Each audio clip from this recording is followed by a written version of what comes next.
I rushed into his room, into his office. He checked me out. He said, go to Passaic Hospital.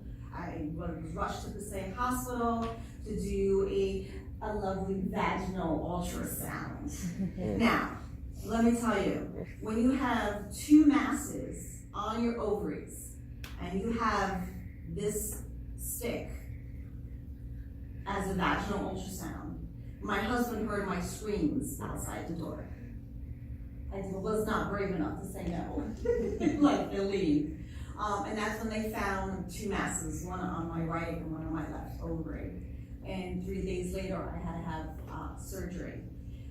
But throughout this process, and throughout the process of all of this, not one of those doctors that I saw told me that it was possible that I had cancer. After I had my surgery, they came in and they said, oh, we removed your right ovary and your partial of the left, and removed the tumors. Everything's fine. Don't worry about it, everything's fine. I said, okay, no problem. I get to go home and renew my life. No, a week later, oh, you need to go see this doctor. We walk in and we see the plaque on the door and we're like, this is an oncologist. What is this? We walk into the office, my husband and I, and he blatantly said, oh, you have ovarian cancer. This is how you treat it. We have to go back in, do a full hysterectomy, remove everything, and you start chemo. I'll give you some time. And he walks out of the room. So just like you said, there was no compassion, no empathy, no nothing. Yes, this is my story. And I tell it like this because for me, it's important for every one of you to know, whether you go into gynecological, whatever medicine that you go into, please listen to your patients. Please have some empathy. I know you're gonna see patient after patient every half hour and you're gonna be exhausted and you're gonna be like, it's a mundane thing. But to spend time and actually listen to your patient is so crucial in your careers. And that's why I do it. Because it's important that you know that there are some of us who've had bad situations and who've had bad luck with doctors. So I'm counting on all of you that when my daughter needs to go to a doctor, that she's understood that certain things need to be done because there's a family history. Now, here we are, my daughter is 27, and when I started going to the doctor with her at 22, she said to me, Mom, I need you to come to the doctor with me. And I'm like, why? Because they're not listening to me. So I would go to the gynecologist with her, and I still do. And I cause a big stink because they won't do any testing on her. She's too young, she's too young.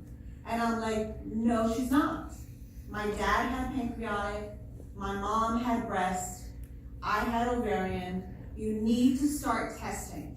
I know the statistics are for older women, but in our community, we are finding younger and younger women being diagnosed. Just 2 weeks ago, on February 14th, Valentine's Day, I found out that there is a little girl who is 2 years old who has ovarian cancer. 2 years old. That to me devastated me because there is no reason why a child should be having ovarian cancer and being misdiagnosed and pushed away because the doctors are saying you can't test for this. So let's test for diverticulitis, let's test for gallbladder or everything else until it comes out where her belly was like this big. The mass was wrapped into her colon where they removed as much as they could, but there's still a piece in her colon. I do all of this because you have to be aware that your patients can be as young as 13, as young as 2. That's how important it is for you to listen to your patients and know everything. Sorry, I ran out of time. Any other questions? Okay, go ahead. Thank you so much for sharing your stories. My question is for Tina. I believe you said that you had made a decision to sort of not follow the traditional treatment. Can you talk a little bit about any alternative treatments that you tried and how they worked out for you? Sure. Yeah, chemo did not agree with me. And back then, again, the chemo was given differently than it is now. I did have my port put in, which was horrible. I know, everybody loves their ports, but I hated my port. The alternative. I'm all for traditional medicine, don't get me wrong. But I also believe that you need to look elsewhere. So at that time, my husband, who loves to read and look for everything, he started me on a regimen of B17. So I took a lot of B17 back then that was given to me from out of the country, because back then B17 was illegal in the United States. So it would come from Latin America, and he would put it into my smoothies, into my drinks. I also now, I don't do any sugars. I do believe that sugar is kind of like the anti-cancer situation. I do try to eat clean, no carbs, try to stay away from, like I said, sugars. I've done yoga, I do exercise. Unfortunately now with my fibromyalgia and my chronic pain, there's so much that I can do in reference to exercise and stuff. But I do B17. I also do CBD oil. I also do THC to help with my anxiety, because I have really bad anxiety. I was diagnosed also with PTSD. You know, when you're fine one day and then you're diagnosed right away, and you have this full hysterectomy, you go into a total menopause kind of situation. So you look for other stuff, putting your head in the freezer. Man, I was so hot, it was horrible. I would open the freezer and put my head in there. It was horrible. So that's basically, I hope I answered your question. Any other questions? I have a question for Mary. You said that your cancer came back a couple times, and I was just curious if there were any symptoms that came back, or if it was more found on, I guess, some screening when you went back to the doctor? The first time that it came back, I thought, I'm sorry. The first time it came back, again, I'm a nurse, self-diagnosed. I thought it was diverticulitis, or I thought it was a small bowel obstruction, because when I initially started with my chemo, the first month, I ended up in the hospital with a small bowel obstruction. And I had to have an NG tube. Have any of you put in an NG tube yet? Because I have, and I worked in the ER for a while, and you would just put it in and say, okay, just swallow, just swallow. And I'm going to tell you, that was the worst thing out of all of the treatments, the NG tube. So if you ever have to do that, please get your patient out of there. That helped me. So anyway, I thought I was getting another small bowel obstruction. So I made the mistake of going to my primary doctor instead of going to my oncologist. I don't know why I did that. And they worked me up for diverticulitis, and then a week later I went to see my oncologist, and he was like, yeah, we'll get that scan. And so that was how I found it the first time. I was having belly pain. The second time, it was because my CA 125, it doubled. So it went, a good CA 125 when I'm in remission is less than 6.5. So it went from 6.5 to 9 to 123 to 300 to, and so the thinking now is if it's coming back, they don't treat it right away, because you have to balance the treatment and the side effects of the chemo with getting rid of the disease. So the side effects of a lot of the treatments are pretty debilitating. I mean, you go bald, wear a hat or whatever. I mean, that doesn't even bother me anymore. You lose your eyelashes and your eyebrows, which it's not just how you look, because you look like an alien with no eyebrows and no eyelashes, but stuff gets in your eyes. Like, your eyebrows stop your sweat from going in your eyes. When you're blinking, your eyelashes keep stuff out of your face when the wind blows. So, and the aching muscles and the fatigue from the from the drugs, from the treatment. You balance that with, well, how long can you go without starting back on that before, before the disease takes over. So it's a real balancing act, and I appreciate that my oncologist and my cardiologist and everybody else really takes that into consideration. Another question for Mary, actually. You said that when you saw your GI doc, they told you to talk to your oncologist, but would you have wished that the GI doc told you about your diagnosis then, or would you prefer to find out from the oncologist, or were you happy to find out on your own? I wouldn't say I was happy. I wouldn't say I was happy. No, I had seen my GYN and had the ultrasound. No, I think, it would have been awful because he called me at 9:30 at night to tell me it wasn't appendicitis, because I really was planning, like you said, with your work and how am I going to fit in my appendectomy, with the rest of my life.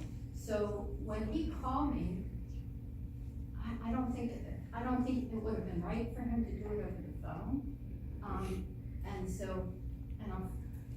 he probably didn't want to tell me, but it was weird how I found out, because I read my report, and thank God one of my nurse friends found me, and we called my GYN doc, who happened to be, it was early in the morning, but it was his OR day.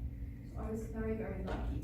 He came over and read the report and started. He also directed me to a GYN oncologist, which I think we touched on a little bit before, that at the very beginning, I got to the right place, and that's really important. So I think,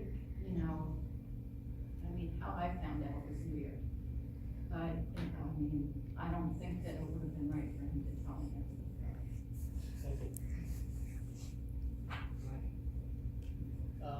This question for Helene, but open to everyone. I think I recall you saying, Helene, that during your journey, some of your friends, the relationship kind of splintered, but you felt like your husband was really there as a support system. So what is it like going through the cancer experience and navigating those changing dynamics? It seems like some relationships get stronger, but some also fall apart. I'm sure that can be disappointing and disheartening. Yeah, I think that, where some people found it difficult to be supportive and know what to say and how to be there for you. Other people that you don't expect rise to the occasion and are there. I think that it was very difficult for me because I was in a running circle for many years where everything was about performance and running, and we raced every weekend and ran together at night, so I was immediately removed from that amount of activity. And the person that was considered my best running buddy per se, and she was there in the beginning and then she kind of just disappeared, and a lot of people, what happens is when the chemo's over, they sort of think that, oh, the chemo's done, everything is back to normal. That is so far from the truth, because when the chemo's done, you start to deal with more of the emotional issues and the financial issues and the friendship issues. Sometimes the physical is almost easier because there's a plan in place, you follow it, you know where to go, you know who you're seeing, and you know what is next in line. You know, it was actually very easy for me. I felt like a little robot. I just went to all my sessions, I knew what to expect, I knew what meds to take to help it feel better.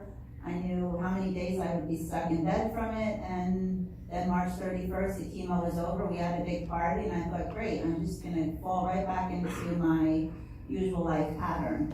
The only thing that was different was, my self-confidence was probably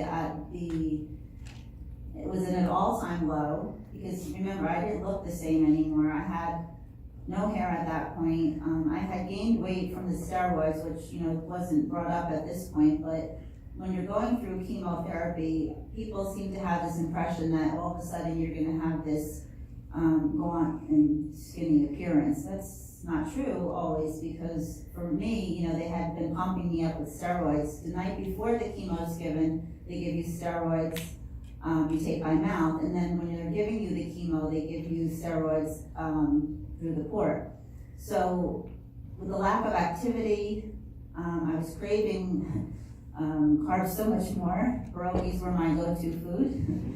And so I gained about 20 pounds. I have since lost that weight, but so here I am, bald, gained weight, lack of activity. Some of my friendships were kind of, wavering because they were running friends, but I had other friends too, and thankfully for me, they were there. And the other thing I didn't mention is my mom is a stage 4 breast cancer survivor. She lives across the street. So having gone through her first experience with cancer 13 years prior, she basically held my hand through the whole process. So yeah, I've come to accept that some of these people just had a really hard time knowing what to say and what to do. And I feel like really, people say things and some others might say, geez, that seems very insensitive. Look, we all say things sometimes, just because we're nervous. We don't know what to say to someone who's struggling. You want to say something that you feel is beneficial or helpful, but sometimes it doesn't come out right. And, I'm not here to criticize someone about that, because I've been in the same shoes where I said, oh my gosh, why did I say that? That sounds terrible. But I did have someone who actually, she had cancer herself, and she came up to me and she says, oh, I understand you had cancer. Yes, I did. She says, how many did you have? I said, 2, I think that's enough. And she said, which did you have? I said, I had ovarian and endometrial. Oh my God, she said, and you're still here. I said, yeah, imagine that. I walked back to my husband and I said, what the hell is wrong with you? But at the end of the day, I feel like, look, I'd rather people ask me questions no matter how odd they are. I'd rather be helpful, and hopefully it'll help me when someone else is struggling, that I am a little bit more sensitive. And I think the cancer experience has helped me in that way too, because before that, I feel like I was just like sort of racing through life literally, and when other people were struggling, I don't really feel that I may have been as sensitive and as caring as I should have been.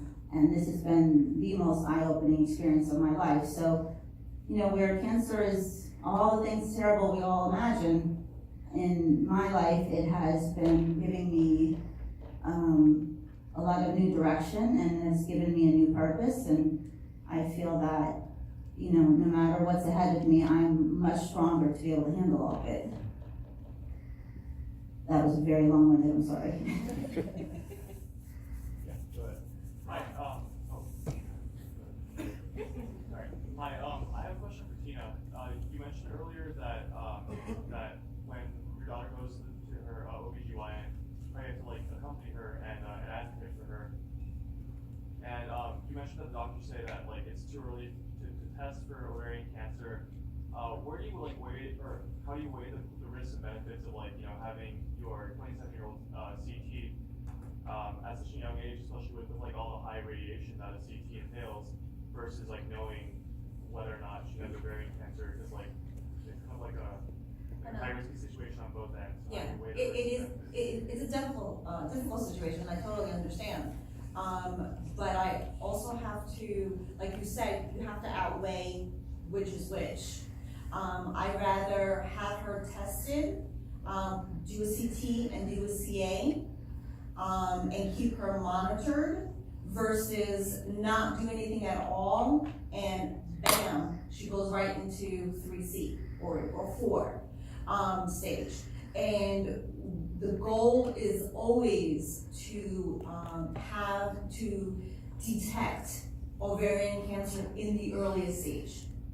That is always the goal. So for me, it was the point that, number one, I felt she picked a female gynecologist because she felt that she would be more understanding, number one.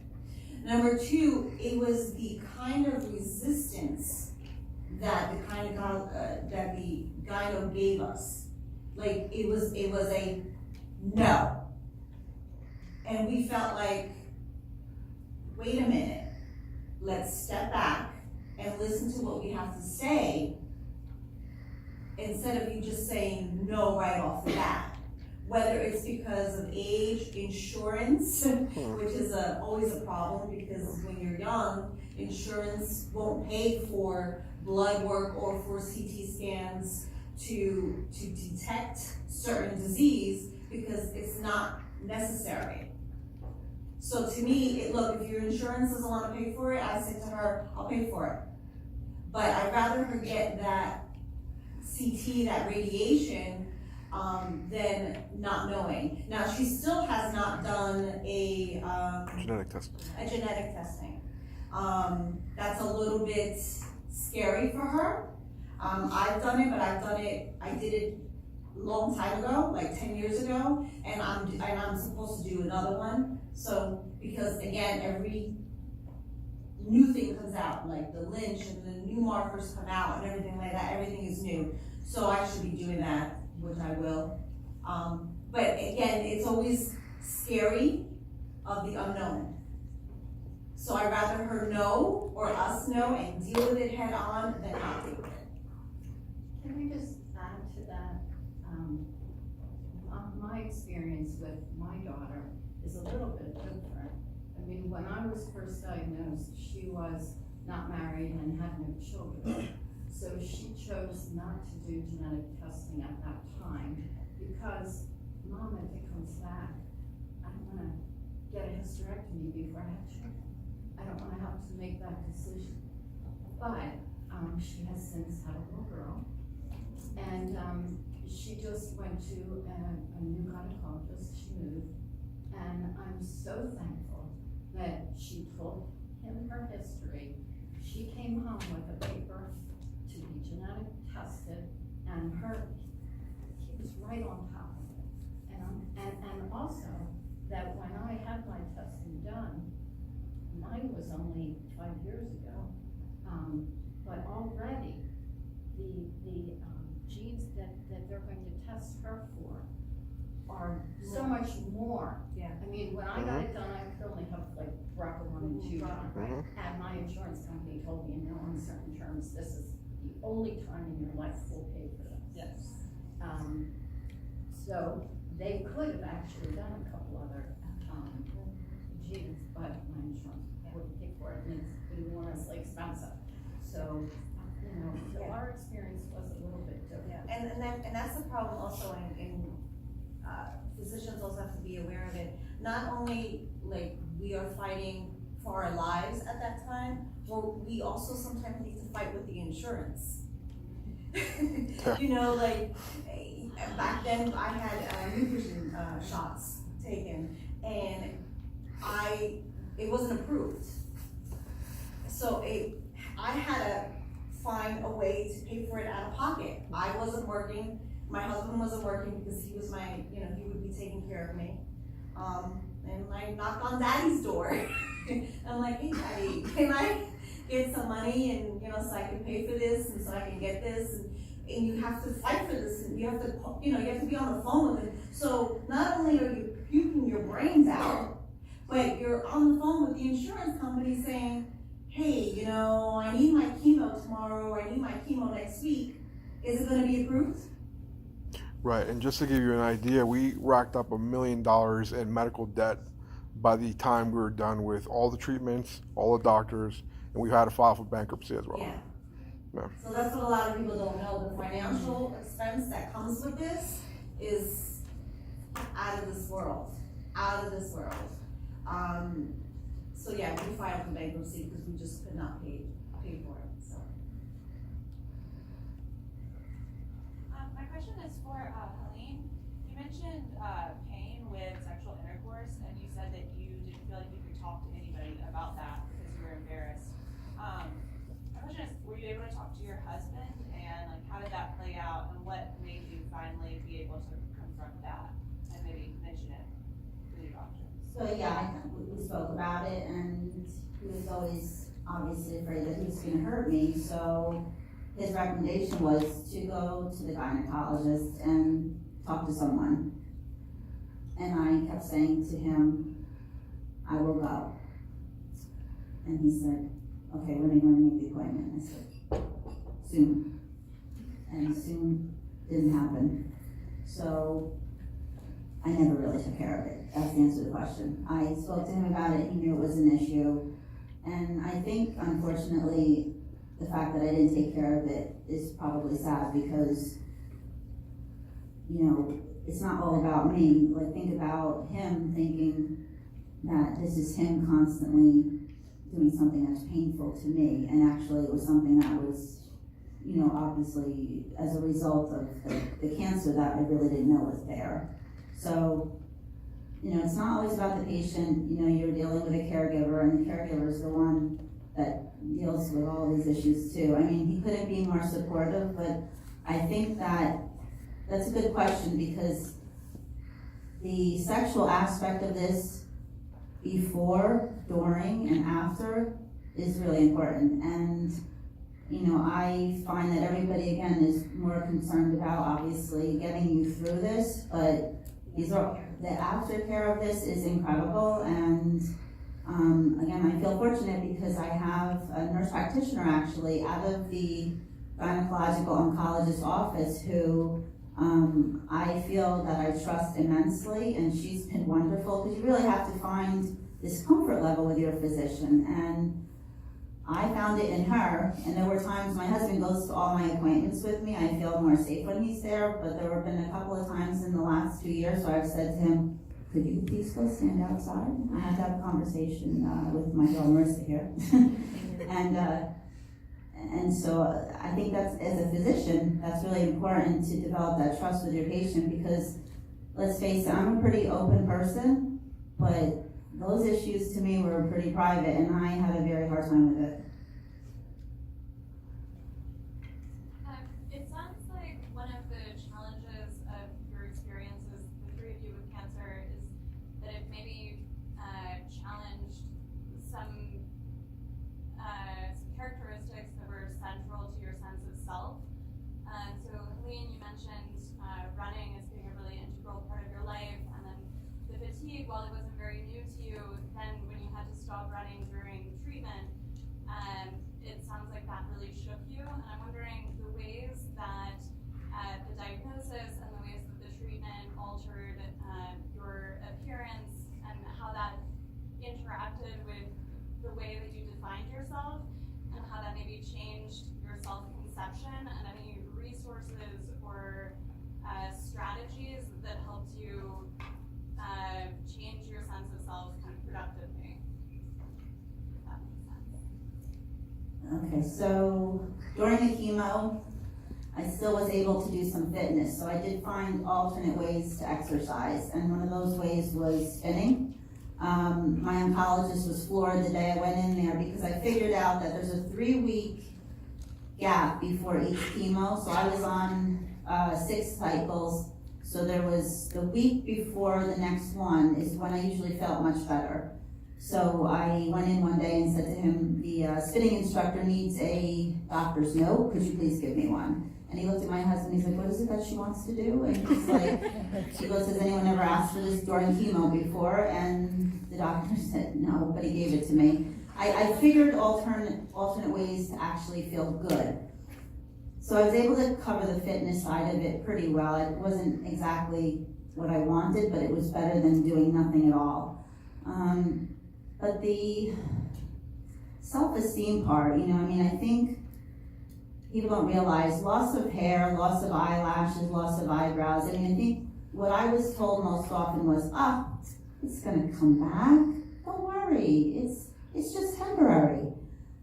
But for that temporary, that time period, you lose everything. And also, your work suffers because you really, even though I worked through it, I couldn't give the best of myself like I used to. And also, like Tina mentioned, there's the memory part. And this is a part that I wasn't banking on either, is that after the chemo, I had a lot of issues with articulation, focus, memory. To this day, sometimes people walk up to me and say, hey, remember when we worked together over here? And I'm like, give me more. And eventually it kind of comes around. Sometimes it does, and it's frightening actually. But so I think, all those things that make up who you are so impacted. So what did I do? I talk to my husband all the time, and like I said, he's the greatest support, but at one point he said to me, I think that you need to talk to someone else too. And then I knew that this was important, so I started seeing the social worker at the cancer center. And although I can't go to her anymore because, she's only there during the work days, and I work again, I had taken a little respite off. If I feel like something's getting a little difficult or I'm struggling a little bit, I actually just place a phone call to her. She calls me right back and we kind of hash it out over the phone, because I realized, like Tina was saying, there's such a thing, it's like a PTSD, that you are just so concentrated on getting through this that you actually don't process the whole experience and what it's done to you. And I don't want to dwell my whole life going forward on the fact that I'm a cancer survivor. It's not who I am now, but it is a big part of where I came from, and it can impact the way I move forward. I'm not sure I ever really got over all of the effects it's had on my well-being and my esteem and self-confidence, but it's a huge part of it. The physical is huge, but the emotional and mental is so much bigger to me. I'd just like to add that I lost my identity when I went through this, because even though I'm older than you guys are, so closer to retirement, but I loved my job, and it was very stressful, fast-paced job, and so I felt like I had to leave it. I worked through the first go-round, but I leaned heavily on my coworkers. They picked up my slack, they took all my call. You guys don't know about call, the call is, oh my God, horrible. and to have somebody else take that responsibility that's mine, and just cover it, God bless them, but it wasn't right, because when I recurred, they did it again, and so I had to give up my whole nursing, because, like Pauline said, I was afraid I wasn't going to be thinking clearly, and I didn't ever want to take that chance. So reluctantly, I gave up my nursing career, and that was very difficult. I had to find myself again, and the way I did that is like both of you. I depended on my husband to be my sounding board and and my voice of reason, and I depended on my daughter, who also was like my probation officer. She's right on top of the floor. Did you do this? Did you do that? And my friends and my faith, and I feel like I'm discovering myself again. and that might be due to my age more than your. I think all women go through it, all the women that I've spoken to, when we go through something like this, and I agree with you, because at the age of 30, I was open from here all the way down, 3 times. So, you know, looking in the mirror and seeing that scar, was very dramatic, very dramatic. And then being young, not able to have any more children came into perspective also. Psychologically, exactly, you can't go back to work. I didn't trust myself because I could not remember. So you don't trust yourself to drive, you don't trust yourself to just to be that independent person that you once were. It took a long time for me to be independent. I went back to work. Then I got fired because I missed too many days of work. Because I had to do testing. You know, you have to keep up with testing, whatever, like Helene said, and I got fired because I couldn't work. And then I would get another job, and I would be too tired some days where I wouldn't remember to do something, and I got fired from that job. And then another job, like, I couldn't do it. I couldn't do it for me personally. And for a lot of women, you have to kind of redevelop yourself. And I call it the new norm. So it's kind of like the new norm. We have to kind of like figure out who we are now and what we can do and all that stuff. And I think that's why we kind of do this. So we're out here and telling everybody our story. The other thing that's important too, I think, you know, in becoming probably a physician is the menopause, because no matter what age you're at, like Tina was younger, I was 50. I mean, I would have been entering into that time frame anyway, but you're kind of like, I say it's like you're catapulted into it. There's no real warm up for this. And so you're dealing with all these new issues that are related to the menopause. So that's really key to know all of the symptoms of that, because there seems to be a whole lot of them. And like Tina said, the hot flashes, I mean, they started to come on fast and hard, and that was still happening, and it's often difficult, you know, having a conversation with somebody, all of a sudden you break out into a masterful sweat there, and they're looking at you like, what the hell's wrong with her? So, you know, once I was out, and I was wearing like, you know, very little, the person said, what are you trying to be all sexy? I'm like, no, I'm freaking hot. Give me a break. I mean, I'm still on, 17 years later, I'm still on estrogen pills. And I've tried to come off of it every once in a while. My husband said to me, if you don't get back on those pills, I'm gonna kill you. So either way, I would kill him or he would kill me. So we've decided I'm gonna stay on them for now. It's our safety that's more important than anything else. My question's for Helene. You mentioned a couple of procedures that you said, like, this is a hard no, like the vaginal ultrasound or the colostomy bag, which from a clinician's perspective seems like they would have wanted that. Could you talk about that conversation with the clinician in terms of respecting your decision? Well, so in a hospital, in the ERs, when they suggested the vaginal ultrasound.